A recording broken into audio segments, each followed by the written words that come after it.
Good morning. Welcome to Breakfast with John Kay and Rachel Burden. Good morning. Our headlines today: on the brink of a Brexit deal. After months of talks, an agreement between the UK and the EU is expected this morning.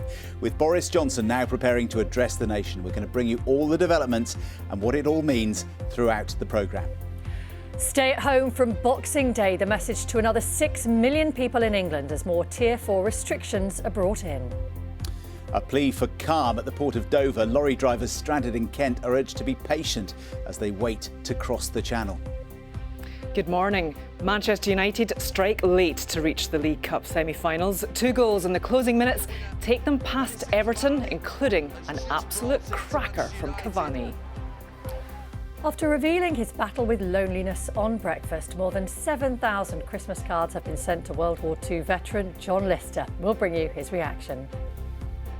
And there are numerous flood warnings across England and Wales this morning after yesterday's heavy rain. Good news is today, though, it is looking drier, brighter, but much, much colder. Have all your Christmas forecast details coming up here on Breakfast.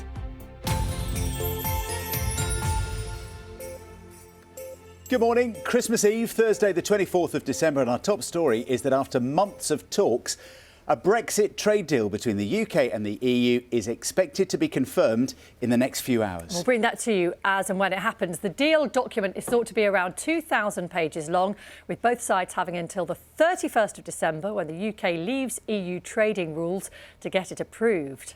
It's taken a long time to get here, hasn't it? The UK and the EU have locked horns over a number of issues over these negotiations, but there were 3 sticking points that proved difficult to navigate over the last few weeks. Let's just have a look through them. First, there was fishing. Now, the UK said it voted to take back control of its own waters and wanted maximum access for its boats, but the EU still wanted its vessels to be able to fish here. Both sides needed then to agree on rules that would stop the other side from having an unfair advantage in areas like workers' rights and whether they're allowed to provide subsidies to some industries. And thirdly, if a deal is reached, and it looks like they're close, who will be in charge of making sure that those rules are followed? The EU wanted the European Court of Justice to do it. The UK did not. Well, we're joined now by our political correspondent, Ian Watson, who's in Westminster. Ian, we are on the brink of something really significant here. We were supposed to be speaking to the Foreign Secretary, Dominic Raab, this morning after 7:30. That was cancelled late last night. So this gives you some sense of the speed and the significance of what's happening. Absolutely, Rachel. It's potentially a historic day. I mean, how many Brexit deadlines have been missed in the talks and indeed the Brexit process itself? The deadline was moved twice, but it looks as though finally we are going to get a Brexit deal. There's going to be a call, we are told, probably in the next hour or so between Boris Johnson and the EU Commission President Ursula von der Leyen, and that will effectively sign off the future relationship deal. That includes trade and a whole range of other issues as well, including security and data sharing. So that is hugely significant because we are just precisely 1 week away from leaving the EU rules behind permanently, and there's been a huge tussle, as you know, about what would follow on next.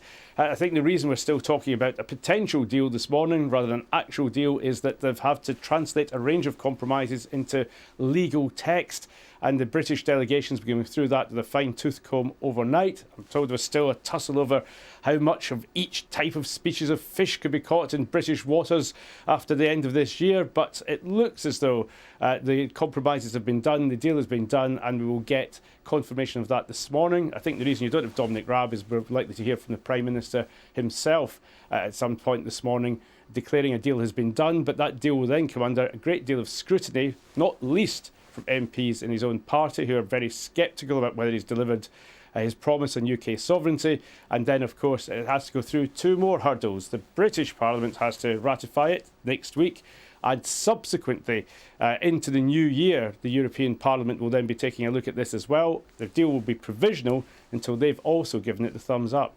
Thank you very much, Ian. Won't be the last we see of Ian this morning. Yeah, for sure. He's going to earn his money this Christmas Eve, isn't he? There was he thinking it was going to be a nice, quiet shift before the big day. We are right across this. We've got teams in Westminster and in Brussels, and we'll give you all the details as this story develops throughout the morning. I think sometimes it's been hard, hasn't it, to work out what all those talks mean to our lives, to real life here. But that's what we're going to try to explain this morning.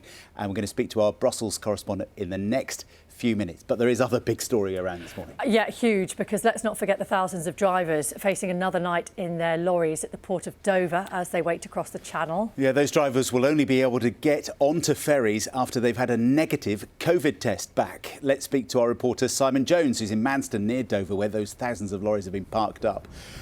Simon, what are you seeing? Is the disruption continuing?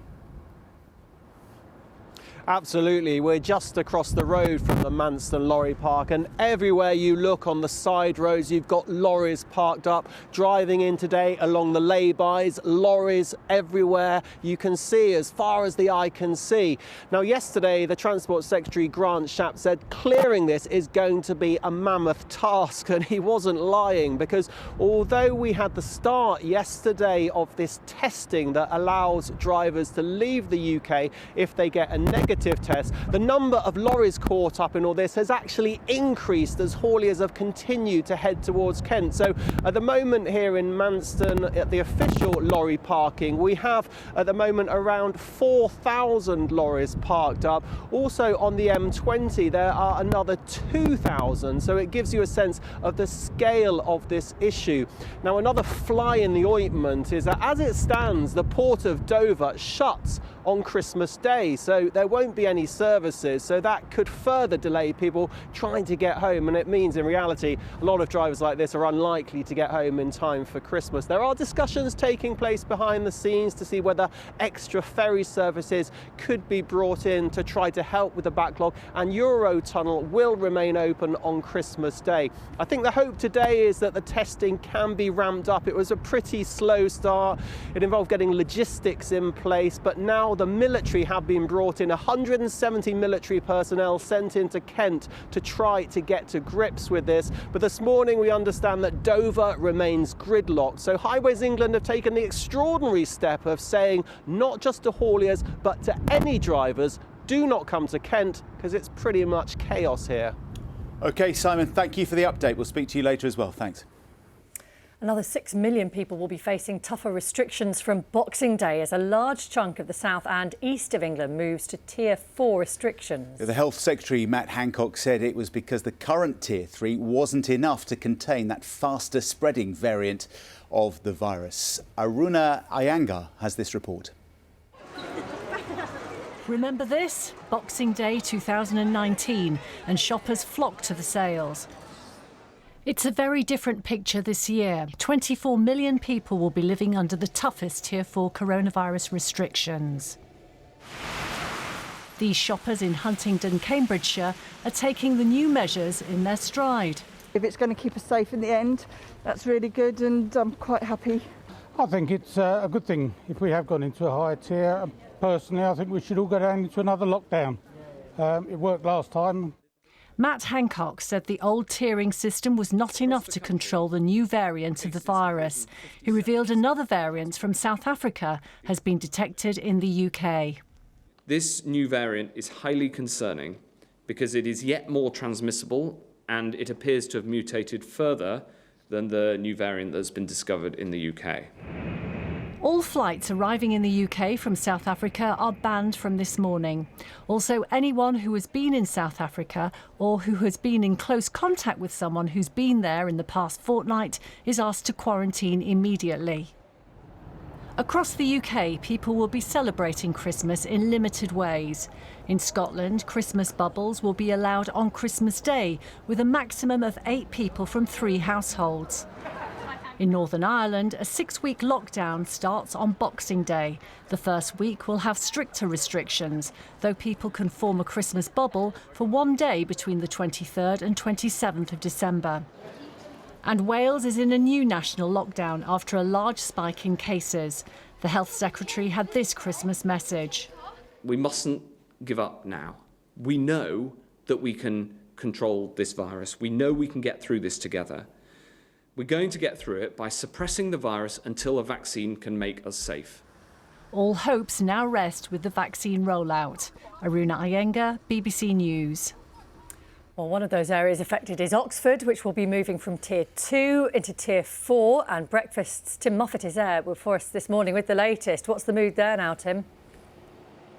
Yeah, good morning to you. Big changes, and as you say, for 6 million people from Boxing Day. Oxfordshire, currently Tier 2, going into Tier 4, and many other places moving into that higher tier as well. Cambridgeshire, Norfolk, Suffolk, most of Hampshire, West Sussex, the parts of East Sussex and Essex not already in Tier 4, as well as Waverley joining the rest of Surrey in Tier 4 as well. Now, Matt Hancock saying that the 3-tier system just isn't enough to deal with the new strains which have currently been identified. Now, in Oxfordshire, cases have risen by 86% in the week leading up to December the 18th. So real concern here, and an acknowledgement that something does need to be done. Now, obviously, we're in the high street this morning. This probably will be relatively busy today as some people go to the shops which are allowed to open under Tier 2 restrictions. However, from midnight Christmas Day into Boxing Day, that will change. Much tougher restrictions under Tier 4. People advised to stay at home unless they are carrying out something essential. Thanks very much, Tim. In the United States, President Trump has issued another round of controversial pardons as his term in office draws to a close. His former campaign manager, Paul Manafort, and his longtime advisor, Roger Stone, are among the latest 26 people to benefit from those pardons. Paul Manafort was convicted in 2018 in an investigation into alleged Russian meddling in the 2016 US election. Roger Stone was convicted of lying to Congress. Heavy rain has flooded homes and disrupted travel in parts of Wales. Trains between Cardiff and Newport have been cancelled, while roads in both cities have been closed. There are now 9 flood warnings in place between Pembrokeshire and Monmouthshire. The Duke and Duchess of Sussex have shared their family Christmas card. We can show it to you. There it is. They're in California, of course, now. The illustration shows Meghan and Harry, their son Archie, and their 2 dogs, Guy and Poola. The image was tweeted. It's come from, I think it's an animal charity that the Duchess supports, who's kind of sponsored their card this morning. I think they're just flexing about the fact that it's reasonably nice weather there, don't you? Yeah, nice. Yeah. Wouldn't we, if we could? A grey, muddy Windsor wouldn't be quite the same. We'll just check out where Matt is this morning. That's not going to be on his Christmas card next year, is it? I hope not. No, definitely. You just mentioned flooding in Wales just then, Rachel. This was the scene in Northamptonshire yesterday, and it's across other parts of England. We do have over 90 flood warnings in force across parts of the Midlands, East Anglia and the South West. All the latest flood warning details are on the weather website. We'll, of course, keep you updated on that. But the good news is the rain is now easing away. Different sort of day to come today. There's the last dregs of that rain from yesterday. What we have now are clutches of showers, and the white here, an indication of snow showers across Scotland, are covering in places this morning. Icy conditions as well. Rain showers will affect the far west of Wales, West Cornwall throughout, and we'll see showers mainly of rain, but even some sleet and snow mixed in through eastern counties of England through today. But that'll be about it for most of you. It will be a dry and bright day, but with strong winds. Winds easing down from those we saw through the night, but coming in from the north could touch gale force down those eastern coasts, and that is going to have a big impact on the way things feel out there. Already on the thermometers, temperatures will be below average for the time of year, but add on the effect of the wind, it's going to feel sub-zero for most as we go through this afternoon. So a chilly end to Christmas Eve, a cold night to come tonight. Still some further showers down eastern counties of England. The odd flake of snow mixed in. Cloud increasing to parts of Scotland and Northern Ireland to lifting temperatures here. But for most, a sparkle of frost to start your Christmas morning. Widespread and cold start. Much of England, Wales will have lots of sunshine. A few showers still close to the eastern coast. Clouding over in Scotland and Northern Ireland, but it will be a chilly Christmas day. Rachel and John, back to you. OK, Matt, thank you very much indeed. We'll see you again a little bit later. Should we take a look at the papers then? All of them with an element of kind of excitement or drama about this Brexit deal potentially being done. That's leading many of the papers this morning. It's almost over, says the Daily Mirror this morning. That's their front page. The Mail's front page. Hallelujah, they say. It's Merry Brexmas. Thumbs up from Boris Johnson. I think it's an old picture, but we get the message. And then according to the Times, the agreement was delayed because lawyers and negotiators attempted to translate the final compromises, particularly on fishing, into a binding legal text. A reminder, we still don't know the detail of this deal, if there is indeed a deal, which will think will be announced a little bit later on this morning. And when will we get that detail as well, isn't Yeah. it? We might hear there's a deal, but when will we all see the detail? Guardian says both sides battled deep into the night to gain a last-minute advantage in that potential deal, but they said it's now within touching distance, according to Number 10.